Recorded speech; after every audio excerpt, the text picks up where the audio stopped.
വൈക്കം സത്യാഗ്രഹത്തിന്റെ 100ാം വാർഷികാഘോഷങ്ങളുടെ ഉദ്ഘാടനത്തിന് കോൺഗ്രസ് പ്രസിഡന്റ് ആയതുകൊണ്ട് മാത്രമല്ല, ഇത് ഉദ്ഘാടനം ചെയ്യാൻ ഏറ്റവും അനുയോജ്യനായ ഒരു വ്യക്തി വർഷങ്ങൾക്ക് മുമ്പ് ഗുൽബർഗയ്ക്കടുത്തുള്ളൊരു കൊച്ചു ഗ്രാമത്തിൽ തൻ്റെ സ്വന്തം അമ്മയും സഹോദരനും ഫാസിസത്തിൻ്റെ അന്ന് കാലത്തെ ജാതിക്കോമരങ്ങളുടെ ഏറ്റവും ശക്തമായ പോരാട്ടത്തിൽ വെണ്ണീറായ ഒരു മാതാവിൻ്റെ മകനാണ് ഇന്ത്യൻ നാഷണൽ കോൺഗ്രസിന്റെ ഇന്നത്തെ പ്രസിഡന്റ് ശ്രീ മല്ലികാർജുന ഖാർഗെ എന്നുള്ളത് അഭിമാനപൂർവ്വം ഉയർത്തിപ്പിടിച്ച് പറയാൻ ഞാൻ ആഗ്രഹിക്കുന്നു. കണ്ണീരിന്റെ, വേദനയുടെ, തൊട്ടുകൂടായ്മയുടെ, തീണ്ടലിന്റെ ഏറ്റവും വലിയ മേഖലയിൽ രാഷ്ട്രീയ പ്രവർത്തനത്തിന്റെ കേറിയേറ്റെടുത്ത് ഇന്ന് ഇന്ത്യൻ നാഷണൽ കോൺഗ്രസിന്റെ ഏറ്റവും സമുന്നതനായ അധ്യക്ഷനായി ശ്രീ മല്ലികാർജുന ഖാർഗെ ആദ്യത്തെ പരിപാടിയുമായി വൈക്കം സത്യാഗ്രഹത്തിന്റെ 100ാം വാർഷിക പരിപാടിയിലെത്തുന്നു. സ്നേഹിതരെ, 100 വർഷങ്ങൾക്ക് മുമ്പ്, 99 വർഷങ്ങൾക്ക് മുമ്പ് ഈ വൈക്കം തെരുവൂതികളിലൂടെ ഒരു ജാഥ നടന്നിരുന്നു. 1924 മാർച്ച് 30 വൈക്കം സത്യാഗ്രഹത്തിന്റെ സമാരംഭം കുറിക്കുന്ന ജാഥ. നമുക്കറിയാം, ആ ജാഥയിൽ കുഞ്ഞാപ്പിയും ബാഹുലേയനും ഗോവിന്ദ പണിക്കറും, രണ്ടുപേര് ഇഴവരാണ്, ഒരാൾ നായരാണ്. ആ ജാഥയിൽ കൊടിയുമായി അണിനിരന്നപ്പോൾ പോലീസ് തടഞ്ഞു പറഞ്ഞു, ഗോവിന്ദ പണിക്കർക്ക് പോവാം, കുഞ്ഞാപ്പിക്കും ബാഹുലേയനും പോകാൻ പറ്റില്ല, കാരണം നിങ്ങൾ ഇഴവരാണ്. ഗോവിന്ദ പണിക്കർ പറഞ്ഞു, ഞങ്ങൾ ഒന്നിച്ചേ പോകുന്നുള്ളൂ. അവർ 3 പേരും ഒന്നിച്ചു പോരാടി. ഇന്ത്യൻ നാഷണൽ കോൺഗ്രസ് പ്രതിനിധാനം ചെയ്യുന്നത്, പ്രിയപ്പെട്ടവരെ, അതാണ് ഇന്ത്യൻ നാഷണൽ കോൺഗ്രസ് പ്രതിനിധാനം ചെയ്യുന്നത്. 100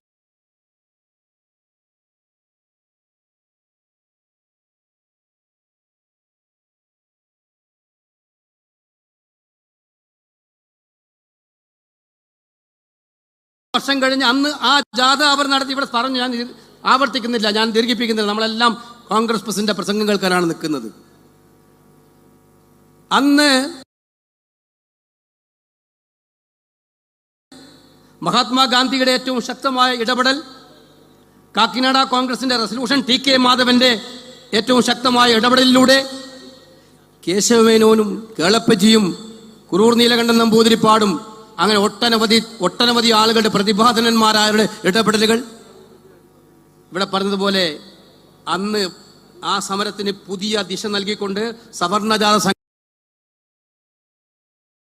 സംഘടിപ്പിച്ച ആരാധ്യനായ മന്നത്ത് പത്മനാഭൻ അവരുടെ ഇടപെടലുകൾ, ഇതൊക്കെ നവോത്ഥാനത്തിന്റെ തിരികൊളുത്തി കേരളത്തിലെ സാമൂഹ്യ മാറ്റത്തിന് കാരണമായി. ഞാൻ പറഞ്ഞു വന്നത്, ഇവിടെ ഇന്ത്യൻ നാഷണൽ കോൺഗ്രസ് പ്രതിനിധാനം ചെയ്യുന്നതുകൊണ്ടാണ്, ഈ ഒരു സാഹചര്യം ഉള്ളതുകൊണ്ടാണ് വർത്തമാനകാല ഇന്ത്യയിൽ കോൺഗ്രസിന് വില കൊടുക്കേണ്ടി വരുന്നത് എന്നുള്ള കാര്യം നിങ്ങൾ മനസ്സിലാക്കണം. കോൺഗ്രസിന് ഹിന്ദുവും വേണം, മുസൽമാൻ വേണം, ക്രിസ്ത്യാനി വേണം. ഇവരെ 3 പേരെയും ഒന്നിച്ചു പിടിക്കും. കോൺഗ്രസ് നായരെയും ഈഴവരെയും പട്ടികജാതി പട്ടികവർഗത്തിൽപ്പെട്ടവരെയും എല്ലാവരെയും ഒരുമിച്ച് പിടിക്കും.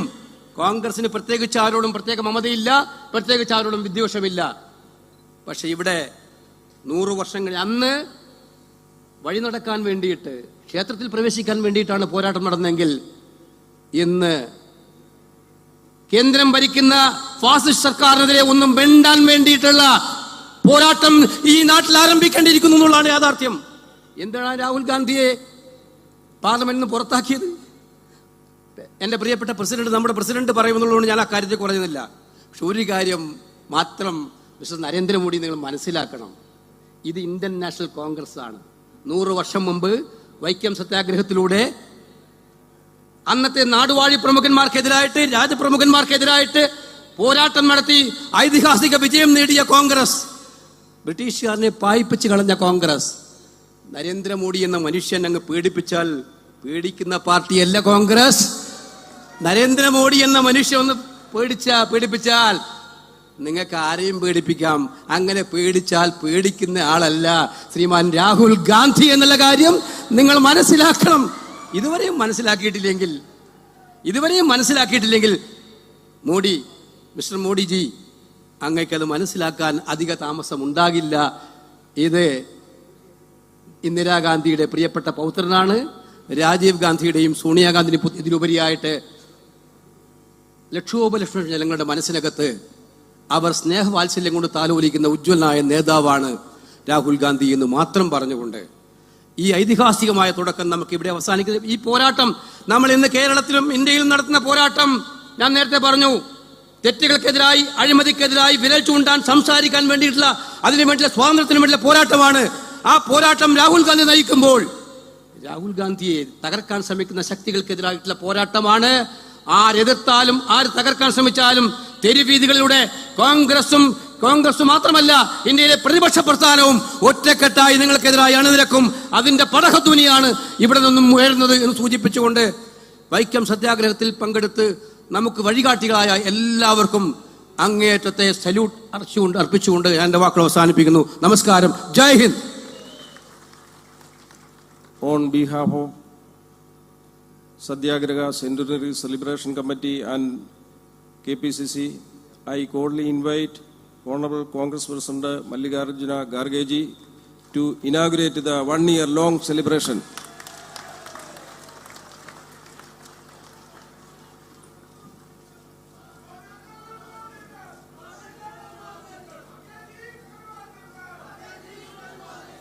പ്രസംഗം രാഷ്ട്രീയകാര്യ സമിതി അംഗം എം ലിജു ട്രാൻസ്ലേറ്റ് ചെയ്യും.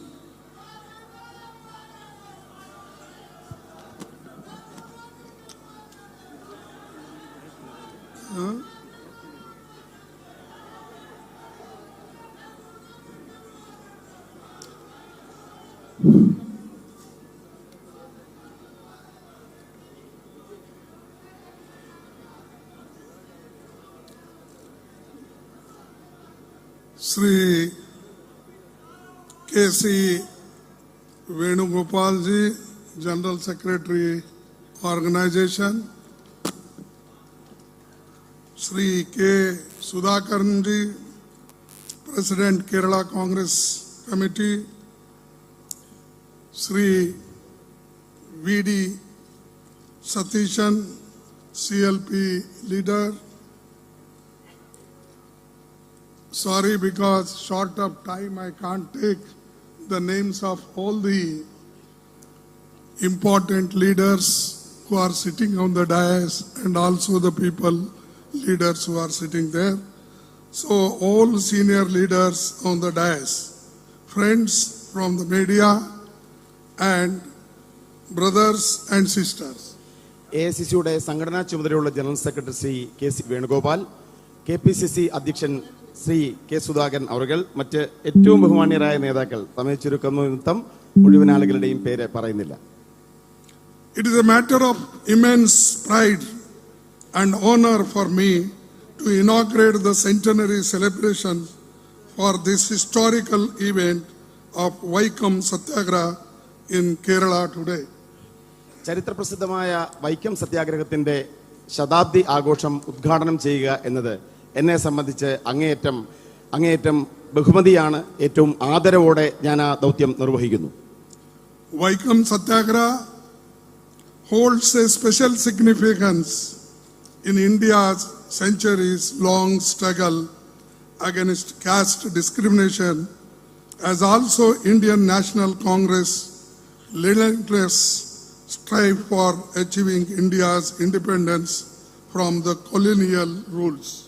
ഇന്ത്യയുടെ നൂറ്റാണ്ടുകൾ നീണ്ട ജാതി വിവേചനത്തിനെതിരെയുള്ള പോരാട്ടത്തിലും ഇന്ത്യൻ നാഷണൽ കോൺഗ്രസിന്റെ കോളനി ഭരണത്തിൽ നിന്നും ഈ രാജ്യത്തെ മോചിപ്പിക്കാനുള്ള ദേശീയ വിമോചന സമര പോരാട്ടത്തിലും നിർണായകമായ പങ്കുവഹിക്കുന്ന ഒന്നാണ് വൈക്കം സത്യാഗ്രഹം. The Vaikom Satyagraha has the unique distinction of being one of the most powerful, potent and earliest mass movements against the social evil of caste discrimination.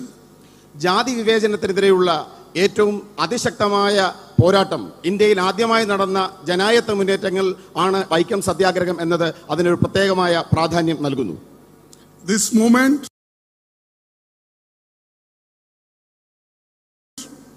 was initiated almost 100 years ago on this very day in 1924 by then Kerala Pradesh Congress Committee. ഇന്നേക്ക് ഏകദേശം ഒരു നൂറ്റാണ്ട് മുമ്പ് ഇതേ ദിവസത്തിൽ അന്നത്തെ പ്രദേശ് കോൺഗ്രസ് കമ്മിറ്റിയാണ് വൈക്കം സത്യാഗ്രഹം എന്ന ഇതിഹാസതുല്യമായ സമരത്തിന് തുടക്കം കുറിച്ചത്. The Vaikom Satyagraha has conceived by Sri T.K. Madhavan, a prominent social worker and Congress leader and a follower of Sri Narayan Guru. Sreenarayana ഗുരുദേവന്റെ ശിഷ്യനും പ്രമുഖനായ സാമൂഹ്യ പ്രവർത്തകനും ഇന്ത്യൻ നാഷണൽ കോൺഗ്രസിന്റെ നേതാവുമായ ശ്രീ ടി കെ മാധവനാണ് വൈക്കം സത്യാഗ്രഹത്തിന്റെ സംയോജകൻ. The protest demanded the right of the untouchables to walk freely on the roads around the Vaikom temple. തൊട്ടുകൂടാത്തവർ എന്ന പേരിൽ അകറ്റി നിർത്തപ്പെട്ട ജനവിഭാഗങ്ങൾക്ക് വൈക്കം ക്ഷേത്രത്തിന്റെ ചുറ്റുമുള്ള വഴികളിലൂടെ നടക്കുവാനുള്ള അവകാശത്തിന് വേണ്ടിയാണ് വൈക്കം സത്യാഗ്രഹ പോരാട്ടം ആരംഭിച്ചത്. In pre-independence India, untouchables were barred from entering the temples. സ്വാതന്ത്ര്യപൂർവ്വ ഇന്ത്യയിൽ തൊട്ടുകൂടാത്തവർ എന്ന് വിശേഷിപ്പിക്കപ്പെട്ട ജനവിഭാഗത്തിന് ക്ഷേത്രത്തിൽ പ്രവേശിക്കുവാൻ അവകാശമുണ്ടായിരുന്നില്ല. Even Sri Narayan Guru was stopped from using the roads near the temple once. A prominent social reformers, Sri K.P. Keshav Menon and Sri K. Kellappan were also actively associated with this movement. എന്തിനേറെ പറയുന്നു, ശ്രീനാരായണ ഗുരുദേവന് പോലും ഒരിക്കൽ വൈക്കം ക്ഷേത്രത്തിന്റെ ചുറ്റുവട്ടമുള്ള വഴികളിലൂടെ നടക്കുവാനുള്ള അവകാശം നിഷേധിക്കപ്പെട്ടിരുന്നു. പ്രമുഖരായ സാമൂഹ്യ പരിഷ്കർത്താക്കൾ ശ്രീ കെ കേളപ്പനും കെ പി കേശവ മേനോനും വൈക്കം സത്യാഗ്രഹത്തിന് നേതൃത്വം കൊടുത്ത പ്രമുഖരായ വ്യക്തികളാണ്. Being most prominent, NSS leader Sri Mannath Padmanabhan led a jatha supporting Vaikom Satyagraha. Vaikom സത്യാഗ്രഹത്തെ പിന്തുണച്ചുകൊണ്ട് പ്രമുഖനായ മുന്നോക്ക സമുദായ നേതാവ് ശ്രീ മന്നത്ത് പത്മനാഭൻ വൈക്കത്തു നിന്നും തിരുവനന്തപുരത്തേക്ക് സവർണ ജാഥ നയിച്ചു. Known as Swarna Jatha, this Padayatra was from Vaikom to Trivandrum. He submitted a memorandum signed by 23,000 upper caste people in support of demands of Vaikom Satyagraha. സവർണ ജാഥ എന്ന് പേരിട്ട ഈ ഐതിഹാസികമായ യാത്ര വൈക്കത്തു നിന്നും തിരുവനന്തപുരത്തെത്തി 23,000 സവർണ സമുദായങ്ങൾ ഒപ്പിട്ട വൈക്കം സത്യാഗ്രഹത്തെ പിന്തുണയ്ക്കുന്ന ഹർജി സമർപ്പിക്കപ്പെടുകയുണ്ടായി. The Satyagraha had all the support and blessings of Sri Narayana Guru. Sreenarayana ഗുരുദേവന്റെ എല്ലാ അനുഗ്രഹവും പിന്തുണയും ഈ സത്യാഗ്രഹത്തിനുണ്ടായിരുന്നു. The watershed movement set the tone for social reforms in India. It had the blessings of none other than Mahatma Gandhi ji, who himself visited Vaikom in 1925. ഇന്ത്യയിൽ സാമൂഹ്യ മാറ്റത്തിന്റെ വലിയ തുടക്കം കുറിച്ച വൈക്കം സത്യാഗ്രഹം എന്ന ഈ ഉജ്ജ്വലമായ സമരത്തിന് മഹാത്മാഗാന്ധി എന്ന മഹാനായ നമ്മുടെ നേതാവിന്റെ എല്ലാ പിന്തുണയും അനുഗ്രഹവും നേതൃത്വവും ഉണ്ടായിരുന്നു. He wrote in favor of temple entry during the Satyagraha. സത്യാഗ്രഹത്തിന്റെ കാലഘട്ടത്തിൽ അദ്ദേഹം ക്ഷേത്രപ്രവേശനത്തിന് അനുകൂലമായി എഴുതുകയുണ്ടായി. After the intervention of Mahatma Gandhi ji, the agitation was called off. A compromise was reached with Regent Sethu Lakshmibai. Vaikom Satyagraha brought the method of non-violent public protest to Kerala. Mahatma Gandhi അന്നത്തെ region Sethu Lakshmi തമ്പുരാട്ടിയുമായി നടത്തിയ ചർച്ചകളെ തുടർന്ന് വൈക്കം സത്യാഗ്രഹം വിജയകരമായി പര്യവസാനിച്ച് പിൻവലിക്കപ്പെടുകയുണ്ടായി. This Satyagraha has been the most prominent non-violent agitation in the annals of Indian history. India ചരിത്രത്തിൽ അഹിംസയിൽ ഊതി നിന്നുകൊണ്ട് നടത്തിയ ഏറ്റവും മഹത്തായ സമരമാണ് വൈക്കം സത്യാഗ്രഹ സമരം. The movement carried with a compelling message. It enthused people all across India, hailing from different castes and religions, to be a part of this movement to open temple gates for everyone. ഈ രാജ്യത്ത് കോടിക്കണക്കിന് ജനതയ്ക്ക് പ്രചോദനം നൽകി. വ്യത്യസ്തമായ ജാതി മത വർണ്ണ വിഭാഗങ്ങൾപ്പെടുന്ന ലക്ഷക്കണക്കിന് മനുഷ്യർക്ക് ആ മനുഷ്യരെ ക്ഷേത്രപ്രവേശനമെന്ന അവകാശത്തിന് വേണ്ടി അണിനിരത്തുവാനും അതിലോട്ട് മുന്നോട്ട് വരുവാനും വൈക്കം സത്യാഗ്രഹത്തിന് വിജയം കാരണമായി. This movement was not only precursor to the temple entry movements in Kerala, but also played a pivotal role in the social and cultural transformation of the state. കേവലം നമ്മുടെ സംസ്ഥാനത്ത് ക്ഷേത്രപ്രവേശനത്തിലേക്ക് മാത്രമല്ല വൈക്കം സത്യാഗ്രഹത്തിന്റെ വിജയം വഴിതെളിച്ചത്. നമ്മുടെ നാടിന്റെ സാംസ്കാരികവും അതോടൊപ്പം തന്നെ സാമൂഹ്യമായ മാറ്റങ്ങളിൽ നിർണായകമായ പങ്കാണ് വൈക്കം സത്യാഗ്രഹം വഹിച്ചത്. Mahatma Gandhi ji did not just become a part of the Vaikom Satyagraha, he was continuously active till the temple entry law was passed. കേവലം വൈക്കം സത്യാഗ്രഹത്തിൽ പങ്കാളിയാവുക മാത്രമല്ല മഹാത്മജി ചെയ്തത്, ക്ഷേത്രപ്രവേശനത്തിലുള്ള പ്രഖ്യാപനം വരുന്നതുവരെ ഈ സമരത്തിന്റെ നേതൃത്വത്തിലും പങ്കാളിത്തത്തിലും അദ്ദേഹം നിർണായകമായ പങ്ക് വഹിച്ചു. He made many journeys in South India during his lifetime. He visited Kerala 5 times, starting from 1920 to 1937. 1920 മുതൽ 1937 വരെയുള്ള കാലഘട്ടത്തിൽ ദക്ഷിണേന്ത്യയിലും കേരളത്തിലും ഈ ആവശ്യം മുൻനിർത്തി അദ്ദേഹം നിരവധി സന്ദർശനം നടത്തുകയുണ്ടായി. കേരളത്തിൽ അദ്ദേഹം 5 തവണയാണ് സന്ദർശിച്ചത്. During the Satyagraha in 1925, Gandhiji had a long conversation with Sri Narayan Guru at Sivagiri Mutt. 1925 Vaikom സത്യാഗ്രഹത്തിൽ പങ്കെടുക്കുവാനായി കേരളത്തിലെത്തിയപ്പോൾ ശിവഗിരിയിലെത്തി അദ്ദേഹം ശ്രീനാരായണ ഗുരുദേവനുമായി ദീർഘമായ ഒരു സംഭാഷണം നടത്തുകയുണ്ടായി. He spent 2 days in the Sri Narayan Guru's ashram. അദ്ദേഹം ശ്രീനാരായണ ഗുരുദേവന്റെ ആശ്രമത്തിൽ 2 ദിവസം ചെലവിടുകയുണ്ടായി. In the presence of Sarvasri C. Rajgopalacharya, E.V. Ramaswamy Naikar, Ramdas Gandhi, Mahadev Desai, Advocate N. Kumaran acted as a translator. അദ്ദേഹം ഈ അവസരത്തിൽ അവിടെ താമസിക്കുന്ന സമയത്ത് ശ്രീ രാജഗോപാലാചാരി, ശ്രീ മഹാദേവ ദേശായി, അദ്ദേഹത്തിന്റെ പുത്രൻ രാംദാസ് ഗാന്ധി എന്നിവർ അദ്ദേഹത്തോടൊപ്പം സന്നിഹിതരായിരുന്നു. മഹാത്മാജിയും നാരായണ ഗുരുദേവനും തമ്മിലുള്ള സംഭാഷണത്തെ പരിഭാഷപ്പെടുത്തിയത് ശ്രീ എൻ കുമാരനായിരുന്നു. Gandhiji became aware of the problems of backward classes. Apart from untouchability, he was greatly influenced by his ideas and even referred to Sri Narayan Guru as his spiritual teacher. Sreenarayana ഗുരുദേവനുമായുള്ള സംഭാഷണത്തെ തുടർന്ന് തൊട്ടുകൂടായ്മയുടെ പ്രശ്നങ്ങളെക്കുറിച്ച് മാത്രമല്ല മഹാത്മജി ബോധവാനായത്. മഹാത്മജി ശ്രീനാരായണ ഗുരുദേവന്റെ സംഭാഷണങ്ങളിൽ പ്രചോദനാവുകയും അദ്ദേഹത്തെ തന്റെ ആത്മീയ ഗുരുവായി കരുതുകയുമുണ്ടായി. This meeting became milestone for the upcoming movements. When Gandhiji made his last visit to Kerala in 1937, he especially remembered Sri Narayan Guru. മഹാത്മജിയുടെ ജീവിതത്തിലെ നിർണായകമായ ഒരു മുഹൂർത്തമായി ഈ സംഭാഷണം മാറുകയുണ്ടായി. 1937 അദ്ദേഹം കേരളം സന്ദർശിച്ചപ്പോൾ ശ്രീനാരായണ ഗുരുദേവനെ കുറിച്ച് പ്രത്യേകമായ പരാമർശമാണ് അദ്ദേഹം നടത്തുകയുണ്ടായത്. Congress leaders and workers were the backbone of Vaikom Satyagraha, which lasted from 30 March to 1924 to 23 November 1925. Congress നേതാക്കന്മാരും പ്രവർത്തകരുമാണ് 1924 മാർച്ച് 30 മുതൽ 1925 നവംബർ 20 വരെ നീണ്ട സുദീർഘമായ ഈ സത്യാഗ്രഹ സമരത്തിന്റെ നട്ടെല്ലായി മാറിയത്. Vaikom Satyagraha changed the social history of Kerala for good. കേരളത്തിന്റെ സാമൂഹ്യ ചരിത്രത്തിന് മാറ്റമുണ്ടാക്കിയ നിർണായകമായ സമരമാണ് വൈക്കം സത്യാഗ്രഹം.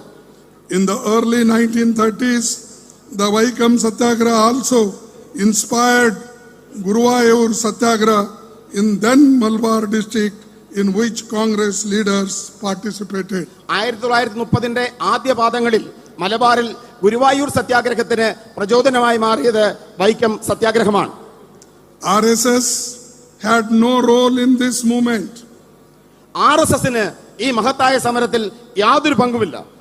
RSS came into existence only in September 1925. RSS ഈ രാജ്യത്ത് നിലവിൽ വന്നത് തന്നെ 1925 സെപ്റ്റംബർ 30 മാത്രമാണ്.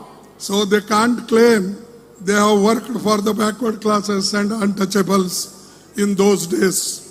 ഈ രാജ്യത്തെ പിന്നോക്ക വിഭാഗങ്ങൾക്കും തൊട്ടുകൂടാത്തമായ ജനവിഭാഗങ്ങൾക്കും വേണ്ടി എന്തെങ്കിലും ചെയ്തു എന്ന് അവകാശപ്പെടുവാൻ അവർക്കൊരിക്കലും സാധ്യമല്ല.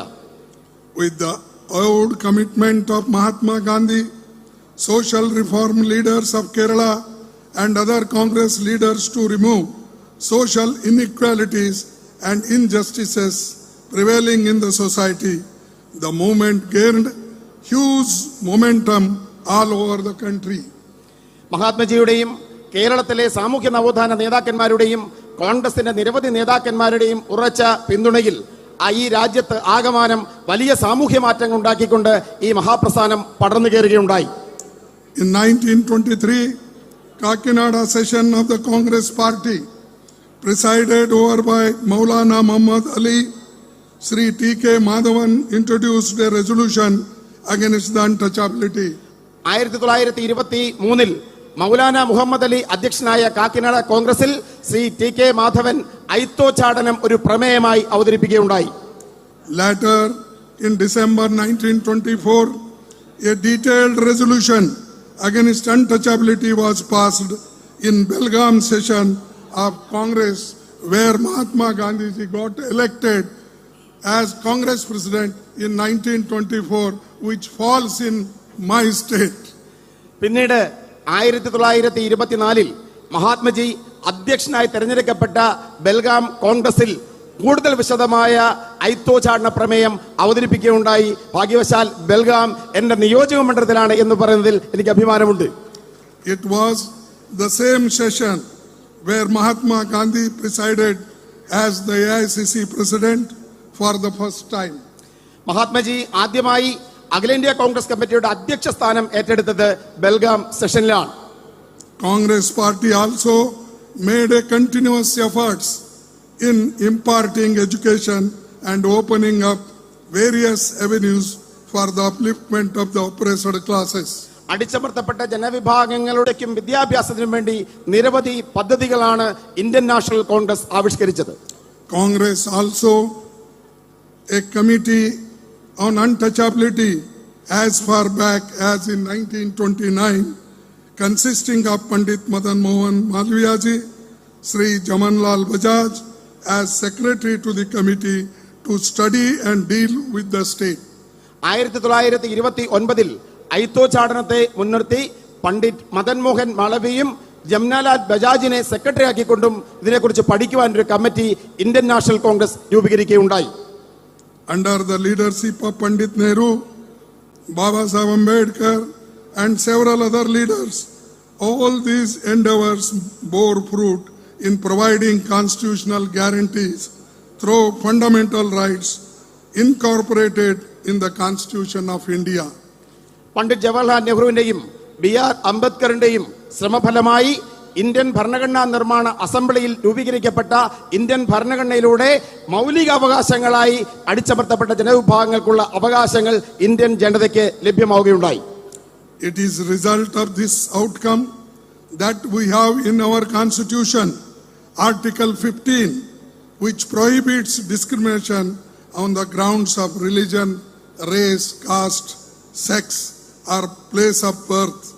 Article 17 provides for the abolition of untouchability.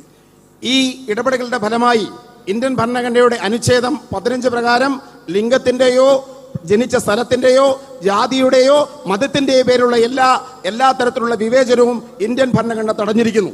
അതോടൊപ്പം ഇന്ത്യൻ ഭരണഘടനയുടെ ആർട്ടിക്കിൾ 17 സമാനമായ രീതിയിലുള്ള വിവേചനത്തെ, മതത്തിന്റെ പേരിലുള്ള വിവേചനത്തെ തടഞ്ഞിരിക്കുന്നു. ഇതെല്ലാം തന്നെ ഭരണഘടനയിൽ ഇന്ത്യൻ നാഷണൽ കോൺഗ്രസും നെഹ്റുവും അംബേദ്കറേയും പോലെയുള്ള മഹാന്മാർ നടത്തിയ ഇടപെടലിന്റെ ഫലമാണ്. Dr. Baba Saheb Ambedkar famously in his speech in the Constituent Assembly on 25th November 1949 said, "In politics, we will have equality, and in social and economic life, we will have inequality." 1949 November മാസം 25 Indian ഭരണഘടനാ അസംബ്ലിയിൽ doctor BR Ambedkar നടത്തിയ ചരിത്രപ്രസിദ്ധമായ പ്രസംഗം. അദ്ദേഹം പറഞ്ഞു, നമ്മുടെ രാഷ്ട്രീയത്തിൽ നമുക്ക് തുല്യതയുണ്ട്, എന്നാൽ നമ്മുടെ സാമ്പത്തിക രംഗത്തും സാമൂഹ്യ രംഗത്തും ഈ തുല്യത നമുക്ക് അവകാശപ്പെടുവാൻ സാധ്യമല്ല. In politics, we will be recognizing the principles of one man, one vote, and one vote, one value. രാഷ്ട്രീയത്തിൽ നമ്മൾ അംഗീകരിക്കുന്നു, ഒരു വ്യക്തിക്ക് ഒരു വോട്ടാണുള്ളത്, ഒരു വ്യക്തിയുടെ വോട്ടിന് ഒരേ മൂല്യമാണുള്ളത്. In our social and economic life, we shall, by reason of our social and economic structure, continue to deny the principle of one man, one value. എന്നാൽ നമ്മുടെ സാമ്പത്തിക രംഗത്തും സാമൂഹ്യ രംഗത്തും നമ്മുടെ രാജ്യത്ത് നിലവിലുള്ള സാമൂഹ്യ ഘടനയുടെയും സാമ്പത്തിക ഘടനയുടെയും ദൗർബല്യത്താൽ ഒരു വ്യക്തിയുടെ ഒരേ മൂല്യം എന്ന ആശയത്തെ നമ്മൾ ഈ മേഖലകളിൽ നിരാകരിക്കുകയാണ്. How long shall we continue to live this life of contradictions? ഇത്തരം വൈരുദ്ധ്യങ്ങളുടെ ഒരു ജീവിതത്തെ നമുക്ക് എത്ര കാലം മുന്നോട്ട് കൊണ്ടുപോകാൻ സാധിക്കും? How long shall we continue to deny equality in our social and economic life? നമ്മുടെ സാമൂഹ്യ സാമ്പത്തിക ജീവിതത്തിൽ തുല്യത എന്ന ഈ അവകാശത്തെ നിഷേധിച്ചുകൊണ്ട് നമുക്ക് എത്ര കാലം മുന്നോട്ട് പോകുവാൻ സാധിക്കും? If we will continue to deny it for long, we will do so only by putting our political democracy in peril. ഇത്തരത്തിൽ മുന്നോട്ട് പോവുകയാണെങ്കിൽ, തുല്യത നിഷേധിച്ച് മുന്നോട്ട് പോവുകയാണ് എന്നുണ്ടെങ്കിൽ നമ്മുടെ രാഷ്ട്രീയ ജനാധിപത്യത്തിന്റെ നാശത്തിലേക്കായിരിക്കും ഈ നിഷേധം വഴിതെളിക്കുന്നത്. If we continue to deny it for long, we will do so only by putting our political democracy in peril, and we must remove this contradiction at the earliest possible moment, or else those who suffer from inequality will blow up the structure of political democracy which this assembly has to laboriously build up. നമ്മുടെ സാമൂഹ്യ സാമ്പത്തിക ജീവിതത്തിൽ തുല്യത നിഷേധിച്ചുകൊണ്ടുള്ള പ്രവർത്തനങ്ങളുമായി നമ്മൾ മുന്നോട്ട് പോയാൽ ഏത് വ്യക്തികൾക്കാണോ ഈ സാമൂഹ്യ നീതിയും സാമ്പത്തിക നീതിയും നിഷേധിക്കപ്പെടുന്നത്, അവരുടെ രോഷത്തിൽ ഈ രാഷ്ട്രത്തിന്റെ രാഷ്ട്രീയ ജനാധിപത്യം തകരുന്നതിന് നമ്മൾ സാക്ഷ്യം വഹിക്കേണ്ടി വരും. Nearly 100 years ago, persons from oppressed classes treated as untouchables could not even access drinking water, roads, public places, leave aside temples. 100 വർഷങ്ങൾക്ക് മുമ്പ് തൊട്ടുകൂടാത്തവരെന്ന് മുദ്രകുത്തപ്പെട്ടിരുന്ന ജനവിഭാഗങ്ങൾക്ക് കുടിവെള്ളത്തോടോ കുടിവെള്ളം എടുക്കുവാനോ ക്ഷേത്രങ്ങളുടെ പരിസരത്ത് താമസിക്കുവാനോ വഴി നടക്കുവാനോ പോലുള്ള അവകാശങ്ങൾ ഉണ്ടായിരുന്നില്ല. It is a matter of immense satisfaction that we have made significant progress in this area. നമുക്ക് അങ്ങേയറ്റം സംതൃപ്തിയോടെ പറയാൻ സാധിക്കും, ഈ മേഖലയിൽ വമ്പിച്ച പുരോഗതി കൈവരിക്കുവാൻ നമുക്ക് സാധ്യമായിട്ടുണ്ട്. We see people from oppressed classes hold high positions at various levels. നമ്മൾ കാണുന്നു, ജീവിതത്തിന്റെ വിവിധ തലങ്ങളിൽ അടിച്ചമർത്തപ്പെട്ട ജനവിഭാഗങ്ങളിൽ നിന്നുള്ള വ്യക്തികൾ ഉന്നത സ്ഥാനങ്ങളിലേക്ക് കടന്നു വന്നത് നമ്മൾ കണ്ടുകൊണ്ടിരിക്കുന്നു. Because of Indian Constitution and democracy, a K.R. Narayanan-like persons became the President of India.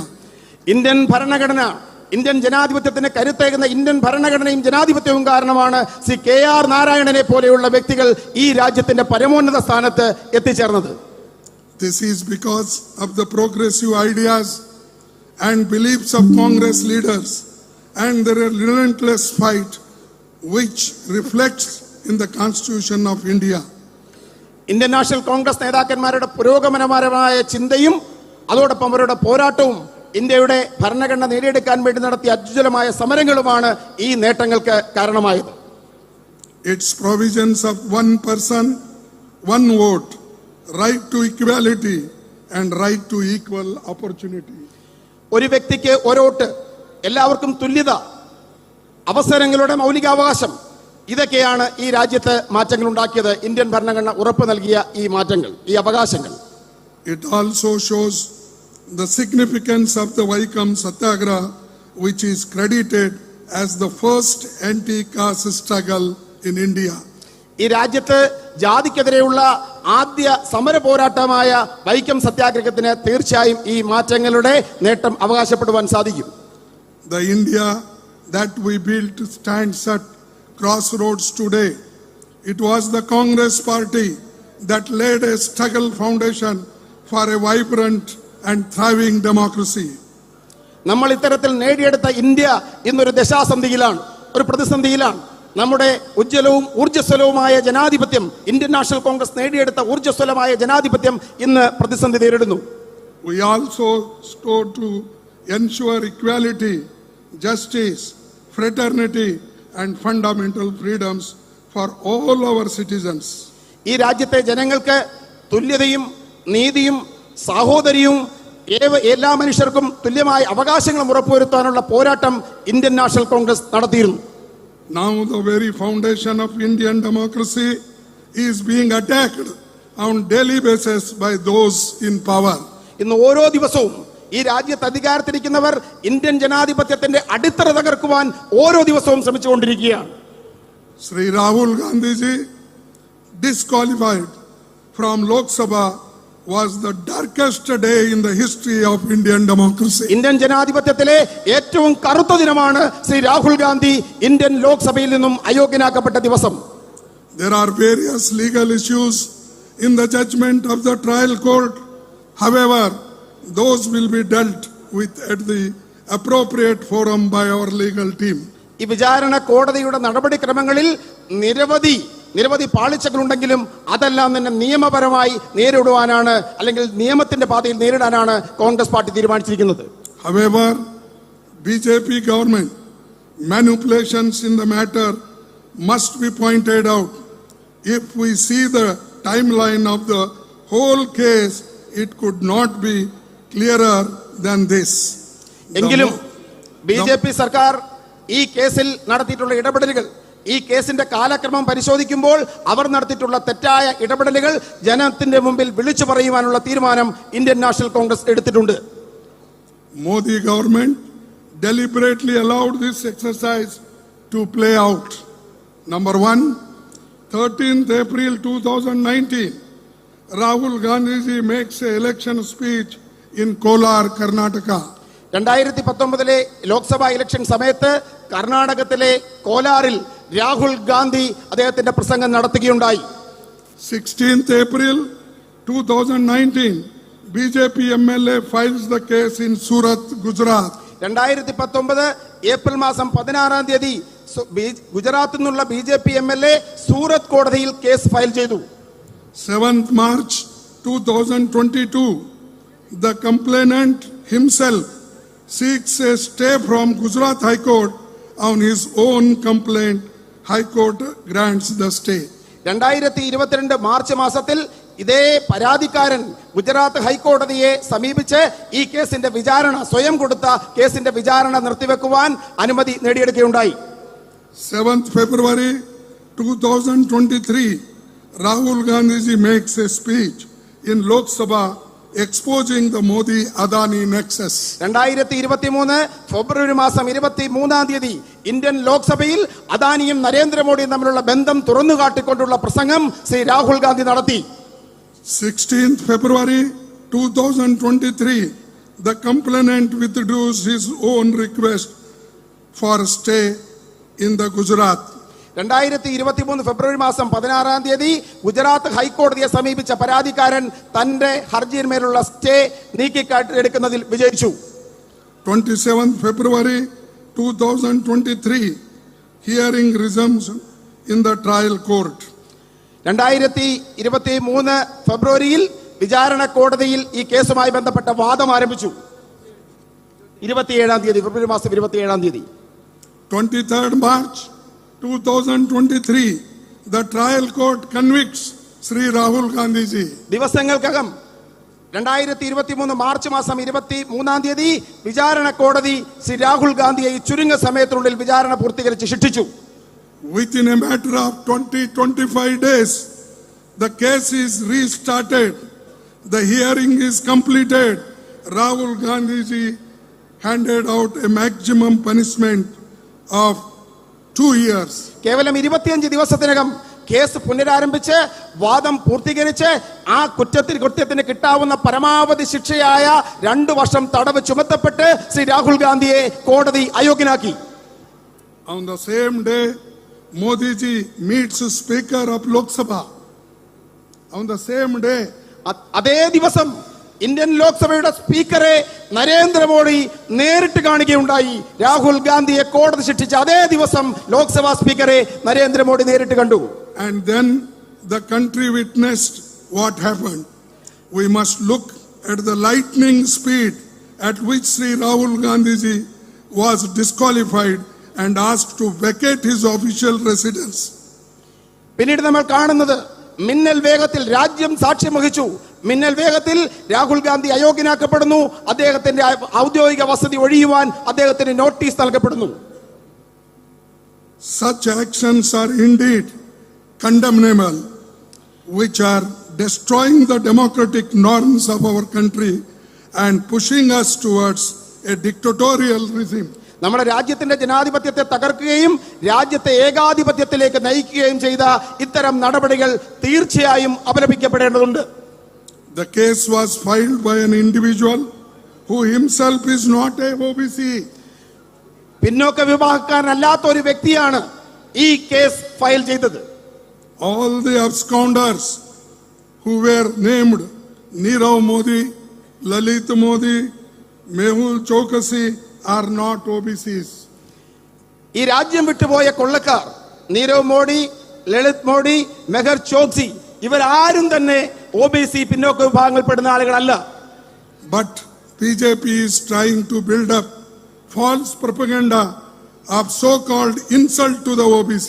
എന്നാൽ ഈ രാജ്യത്തെ ജനങ്ങളുടെ മുമ്പിൽ BJP കുപ്രചരണം അഴിച്ചുവിടാൻ ആഗ്രഹിക്കുന്നു. ഇവരെല്ലാം തന്നെ പിന്നോക്ക വിഭാഗക്കാരാണ്, ഇവർ അപമാനിക്കപ്പെട്ടു എന്ന കുപ്രചരണം അഴിച്ചുവിടുവാൻ BJP ശ്രമം നടത്തിക്കൊണ്ടിരിക്കുന്നു. This is all being done to distract public attention from the real issues of BJP's corruption and loot of public money. BJPയുടെ അഴിമതിയും ഈ രാജ്യത്തിന്റെ പൊതുപണം കൊള്ളയടിക്കുന്ന നടപടികളിൽ നിന്നും ശ്രദ്ധ വ്യതിചലിപ്പിക്കുന്നതിന് വേണ്ടിയാണ് ഈ നടപടികളെല്ലാം തന്നെ BJPയുടെ ഭാഗത്തുനിന്നുണ്ടായിക്കൊണ്ടിരിക്കുന്നത്. What was the hurry when the trial court itself gave 1 month's time for appeal? This reflects brutal vindictiveness of Modi. വിചാരണ കോടതി തന്നെ അപ്പീൽ നൽകുവാൻ 1 മാസത്തെ സമയം അനുവദിച്ചിട്ടും എന്തായിരുന്നു ഇത്രമാത്രം ധൃതി? രാഹുൽ ഗാന്ധിയെ അയോഗ്യനാക്കുവാൻ ധൃതി കാണിക്കുന്നതിലൂടെ നമുക്ക് അനീതിയാണ് ദർശിക്കാൻ സാധിക്കുന്നത്. It is quite clear why such an action was taken against Rahul Gandhi ji. He asked a few simple questions in parliament. വളരെ നിസ്സാരമായ ചില ചോദ്യങ്ങൾ ഇന്ത്യൻ പാർലമെന്റിൽ ചോദിച്ചതുകൊണ്ടാണ് രാഹുൽ ഗാന്ധിയെ അയോഗ്യനാക്കാൻ നടപടി സ്വീകരിച്ചത് എന്ന കാര്യം പകൽ പോലെ വ്യക്തമാണ്. Which are those questions? I will read one by one. First, Modi ji, please tell on how many occasions has Adani traveled to foreign countries with you?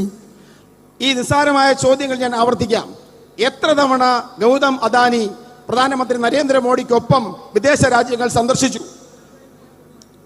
Second, how many occasions did Adani join the Modi ji latter? എത്ര തവണ നരേന്ദ്രമോദിയുടെ വിദേശയാത്രയിൽ ഗൗതം അദാനി പിന്നീട് വന്നു ചേർന്നു? How many times has Adani bagged a contract in a foreign country after Prime Minister's visit there? പ്രധാനമന്ത്രിയുടെ സന്ദർശനത്തിന് ശേഷം വിദേശ രാജ്യങ്ങളിൽ നിന്നും എത്രമാത്രം കരാറുകൾ ആ രാജ്യത്തു നിന്നും ഗൗതം അദാനിക്ക് ലഭിച്ചു? Who invested 20,000 crore in Adani Group through shell companies? Adani ഗ്രൂപ്പിന്റെ കടലാസ് കമ്പനികളിൽ 20,000 കോടി രൂപ നിക്ഷേപിച്ചതാരാണ്? Modi government is facilitating loans from public sector banks and financial institutions including SBI. ഇന്ത്യയുടെ പൊതുമേഖലാ സ്ഥാപനങ്ങളിൽ നിന്നും SBI ഉൾപ്പെടുന്ന I will just because you will have some flow by telling. Modi government is facilitating loans from public sector banks and financial institutions including SBI, Punjab National Bank, Bank of Baroda, LIC, EPFO, etc. to fund expansion of the Adani Group. Adani ഗ്രൂപ്പിന്റെ പുരോഗതിക്ക് വേണ്ടി ഈ രാജ്യത്തിലെ പൊതുമേഖലാ സ്ഥാപനങ്ങളിൽ നിന്നും പൊതുമേഖലാ ബാങ്കുകളായ SBI, Punjab national bank, LIC ഉൾപ്പെടെയുള്ള സ്ഥാപനങ്ങളിൽ നിന്നും വലിയ തോതിൽ പണം, അതോടൊപ്പം തന്നെ എംപ്ലോയ്മെന്റ് പ്രോവിഡന്റ് ഫണ്ടിൽ നിന്നുമുള്ള പണം പോലും അദാനി ഗ്രൂപ്പിന്റെ വികസനത്തിന് വേണ്ടി കേന്ദ്ര സർക്കാർ ലഭ്യമാക്കിയിട്ടുണ്ട്. Adani uses the same money to buy a public property. Money is ours. Property is also ours, public property. But it is being used to take over public sector units, including airports, ports, gas, coal, mines, railways, etc. ഈ പൊതുമേഖലാ സ്ഥാപനങ്ങളിൽ നിക്ഷേപിക്കപ്പെട്ട നമ്മുടെ പണം, ഈ പണം ഉപയോഗിച്ചുകൊണ്ടാണ് അദാനി രാജ്യത്തിന്റെ പൊതുമേഖലയുടെ സ്വത്തുക്കൾ വാങ്ങിയത്. രാജ്യത്തിന്റെ എയർപോർട്ടുകൾ, രാജ്യത്തിന്റെ കപ്പൽശാലകൾ, ഇത്തരം സ്ഥാപനങ്ങളെല്ലാം നമ്മുടെ പണം ഉപയോഗിച്ചുകൊണ്ട് ഈ നമ്മുടെ സ്വത്തുക്കൾ Gautam Adani വാങ്ങുകയുണ്ടായി. This also has another dangerous trend. It is the public sector units which provide assured employment to millions of people, including SC, ST and other backward classes. By selling all PUCs, the Modi government is taking away all assured jobs. ഈ രാജ്യത്തെ പിന്നോക്ക വിഭാഗങ്ങൾക്ക് തൊഴിലുറപ്പ് നൽകിയിരുന്നത് പൊതുമേഖലാ സ്ഥാപനങ്ങളാണ്. ഈ പൊതുമേഖലാ സ്ഥാപനങ്ങൾ സ്വകാര്യ വ്യക്തികൾക്ക് വിൽക്കുന്നതിലൂടെ രാജ്യത്തെ കോടിക്കണക്കിന് വരുന്ന പിന്നോക്ക ജനവിഭാഗങ്ങൾക്ക് തൊഴിൽ കിട്ടാനുള്ള അവസരമാണ് നരേന്ദ്രമോദി സർക്കാർ നിഷേധിക്കുന്നത്.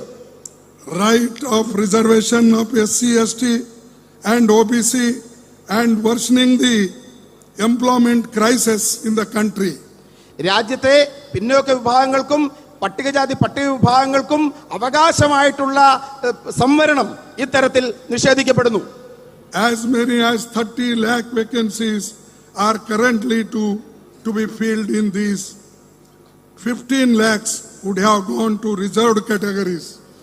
നമ്മുടെ രാജ്യത്ത് 30 ലക്ഷത്തോളം തൊഴിൽ അവസരങ്ങൾ രാജ്യത്ത് പൂർത്തീകരിക്കപ്പെടാതെയുണ്ട്. അതിൽ 15 ലക്ഷവും നിഷേധിക്കപ്പെട്ടിരിക്കുന്നത് പിന്നോക്ക ജനവിഭാഗങ്ങൾക്കാണ്, അവർക്ക് കിട്ടേണ്ടതാണ്. Forget creating new jobs. The government has not been able to fill the existing vacancies, nearly 30 lakhs. പുതുതായി തൊഴിലവസരങ്ങൾ സൃഷ്ടിക്കുന്നത് പോകട്ടെ, നിലവിലിരിക്കുന്ന തൊഴിൽ പോലും പിന്നോക്ക വിഭാഗങ്ങൾക്കും അടിച്ചമർത്തപ്പെട്ട ജനവിഭാഗങ്ങൾക്കും കൊടുക്കുന്ന കാര്യത്തിൽ കേന്ദ്ര സർക്കാർ പരാജയപ്പെട്ടിരിക്കുന്നു. I asked Modi, where are your 2 crores jobs per year? Now there should be nearly 18 crores jobs you should have given to the poor people of this country. ഞാൻ മോഡിയോട് ചോദിക്കാൻ ആഗ്രഹിക്കുന്നു, നിങ്ങൾ പറഞ്ഞു പ്രതിവർഷം 2 കോടി തൊഴിൽ നിങ്ങൾ ഈ രാജ്യത്തെ ജനങ്ങൾക്ക് കൊടുക്കും. അങ്ങനെയാണെങ്കിൽ ഈ 9 വർഷം കൊണ്ട് 18 കോടി തൊഴിൽ നിങ്ങൾ കൊടുക്കേണ്ടതായിരുന്നു. എവിടെയാണ് ആ തൊഴിൽ? Where is your 15 lakhs of rupees to each family? ഓരോ കുടുംബത്തിനും നിങ്ങൾ കൊടുക്കാമെന്ന് പറഞ്ഞ 15 ലക്ഷം രൂപ എവിടെ? People put their hard-earned money and life savings in the trusted hands of government funds like LIC, EPF, etc.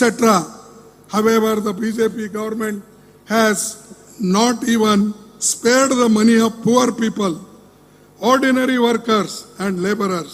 ഈ രാജ്യത്തിലെ ഏറ്റവും സാധാരണക്കാരും തൊഴിലാളികളും കഷ്ടപ്പെട്ടുണ്ടാക്കിയ പണവും അവരുടെ ജീവിത സമ്പാദ്യവും നിക്ഷേപിക്കപ്പെട്ടിരുന്നത് LICയിലും EPFയിലുമാണ്.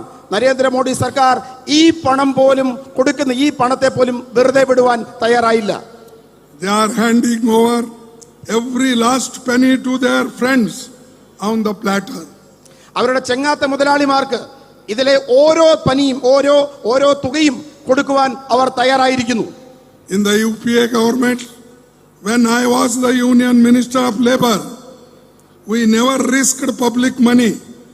It was during our tenure only that the EPF interest rate was at the record high of 9.5% interest we gave. UPA സർക്കാരിന്റെ കാലഘട്ടത്തിൽ, ഞാൻ തൊഴിൽ വകുപ്പ് മന്ത്രിയായിരുന്ന കാലഘട്ടത്തിൽ, 1 രൂപ പോലും സാധാരണക്കാരന്റെ 1 രൂപ പോലും ഇത്തരമൊരു റിസ്കിന് വിട്ടുകൊടുക്കാൻ ഞങ്ങൾ തയ്യാറായിരുന്നില്ല. അന്ന് EPFന്റെ പലിശ നിരക്ക് 9.5% ഞാൻ ഉയർത്തിയത്. No doubt the entire opposition has come together to save democracy, to safeguard the constitution and fundamental rights enshrined in our constitution, including freedom of speech and expression, in support of Sri Rahul Gandhi ji. ഒരു സംശയവുമില്ല, ഈ രാജ്യത്തെ പ്രതിപക്ഷമെല്ലാം ഒരുമിച്ചിരിക്കുന്നു. ഈ രാജ്യത്തിന്റെ ജനാധിപത്യത്തെ സംരക്ഷിക്കാൻ, ഈ രാജ്യത്തിന്റെ ഭരണഘടനയെ സംരക്ഷിക്കാൻ, ഈ രാജ്യത്തിന്റെ ഭരണഘടന ഉറപ്പു നൽകുന്ന മൗലികാവകാശങ്ങളായ ആശയ പ്രചരണത്തിലുള്ള സ്വാതന്ത്ര്യത്തെ സംരക്ഷിക്കുവാൻ രാഹുൽ ഗാന്ധി എന്ന നേതാവിന്റെ ഈ ജനാധിപത്യത്തെ സംരക്ഷിക്കാൻ പോരാട്ടം നടത്തുന്ന രാഹുൽ ഗാന്ധിക്ക് പിന്നിൽ രാജ്യത്തെ പ്രതിപക്ഷ ഒന്നടങ്കം അണിനിരന്നിരിക്കുന്നു. A nation that was built with the sweat and blood of lakhs of martyrs and freedom fighters is slowly witnessing onslaughts by dictatorial regime. ഈ രാജ്യം സൃഷ്ടിക്കപ്പെട്ട ലക്ഷക്കണക്കിന് രക്തസാക്ഷികളുടെ കണ്ണുനീരും വിയർപ്പും കൊണ്ട് സൃഷ്ടിക്കപ്പെട്ട ഈ മഹത്തായ രാജ്യത്തെ തകർക്കുന്ന ഏകാധിപത്യപരമായ ഭരണകൂടത്തിന്റെ പ്രവർത്തനങ്ങൾക്കാണ് നമ്മൾ സാക്ഷ്യം വഹിച്ചുകൊണ്ടിരിക്കുന്നത്. All our independent institutions are being undermined and destroyed. നമ്മുടെ എല്ലാ സ്വതന്ത്ര സ്ഥാപനങ്ങളും തകർക്കപ്പെട്ടിരിക്കുന്നു, ഇടിച്ചു താഴ്ത്തപ്പെട്ടിരിക്കുന്നു. Despite the grave charges of corruption, fraud, diverting funds to offshore companies on Adani Group and its adverse impact on the Indian economy.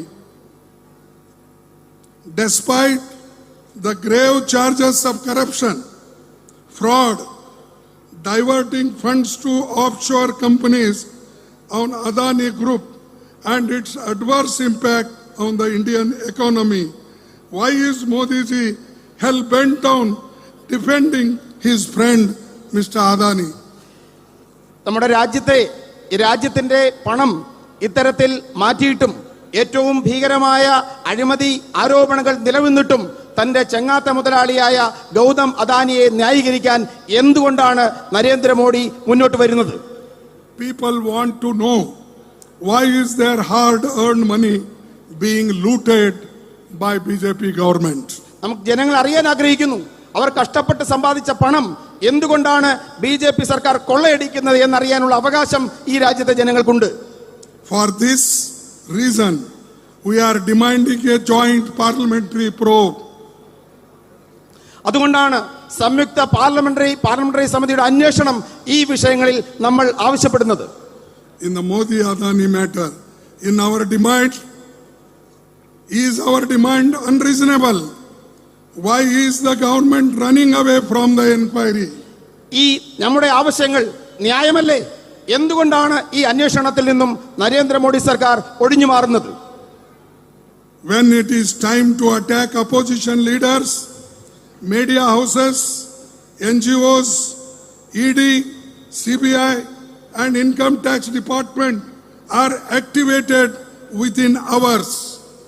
പ്രതിപക്ഷത്തെയും മാധ്യമങ്ങളെയും ഇവരെ എതിർക്കുന്ന ശക്തികളെയും ആക്രമിക്കപ്പെടുമ്പോൾ മണിക്കൂറുകൾക്കകമാണ് ഇഡിയും income ടാക്സും CBIയും രംഗത്തിറങ്ങുന്നത്, കൂടുതൽ ഊർജ്ജസ്വലമായി മുന്നോട്ട് വരുന്നത്. However, when there are grave charges against your friend, all institutions including ED, CBI, SEBI, Finance Ministry, etc. are all found sleeping. എന്നാൽ തന്റെ സുഹൃത്തായ ഗൗതം അദാനിക്ക് നേരെ ആരോപണങ്ങൾ ഉയർന്നു വരുമ്പോൾ ഈ സ്ഥാപനങ്ങൾ ഇഡിയും ഇൻകം ടാക്സും സെബിയും എല്ലാം ഉറങ്ങുന്നതാണ് നമുക്ക് കാണുവാൻ സാധിക്കുന്നത്. Is there any doubt to the fact that Modi ji is trying to save his friend?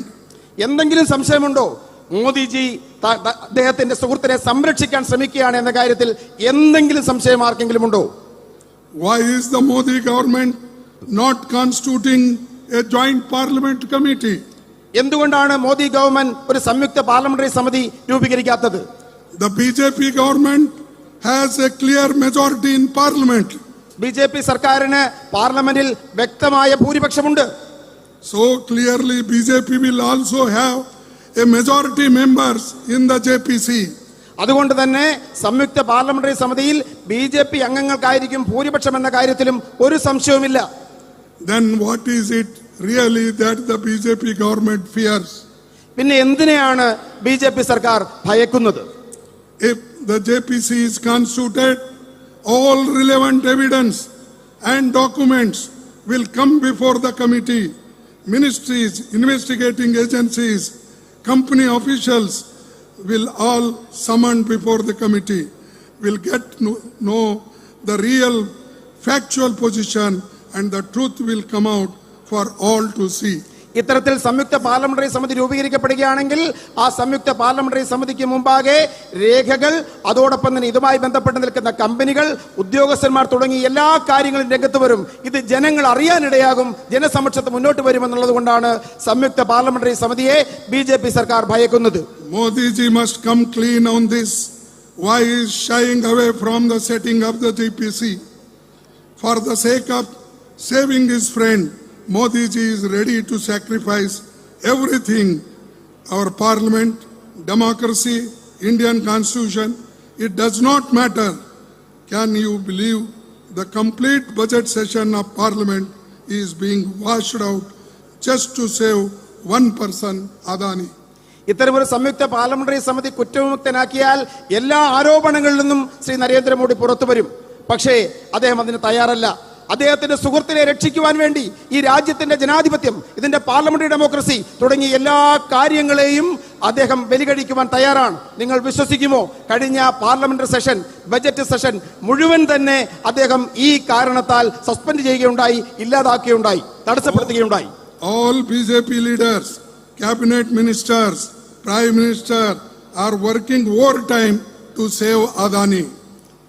എല്ലാ BJP നേതാക്കന്മാരും BJPയുടെ മന്ത്രിമാരും അദാനിയെ രക്ഷിക്കുന്നതിന് വേണ്ടിയുള്ള അമിതമായ ഓവർ ടൈം എടുത്ത് പ്രവർത്തിക്കുകയാണ്. The government has unleashed all its might to silence opposition parties. എല്ലാ തരത്തിലുള്ള സ്രോതസ്സുകളെയും, പ്രതിപക്ഷ പ്രസ്ഥാനങ്ങളെ നിശബ്ദരാക്കുവാൻ തങ്ങളുടെ എല്ലാ സ്രോതസ്സുകളെയും ഗവൺമെന്റ് ഉപയോഗപ്പെടുത്തുകയാണ്.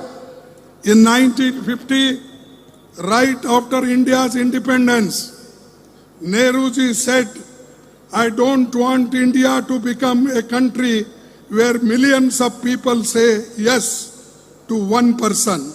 1950 സ്വാതന്ത്ര്യത്തിന് ശേഷം ജവഹർലാൽ നെഹ്റു പ്രഖ്യാപിക്കുകയുണ്ടായി, ഈ രാജ്യത്തെ ലക്ഷക്കണക്കിന് മനുഷ്യർ ഒരു മനുഷ്യന് മുമ്പിൽ ശരിയെന്ന് പറയുന്ന ഒരു രാഷ്ട്രം സൃഷ്ടിക്കപ്പെടുവാൻ ഞാൻ ആഗ്രഹിക്കുന്നില്ല എന്ന് ജവഹർലാൽ നെഹ്റു പ്രഖ്യാപിക്കുകയുണ്ടായി.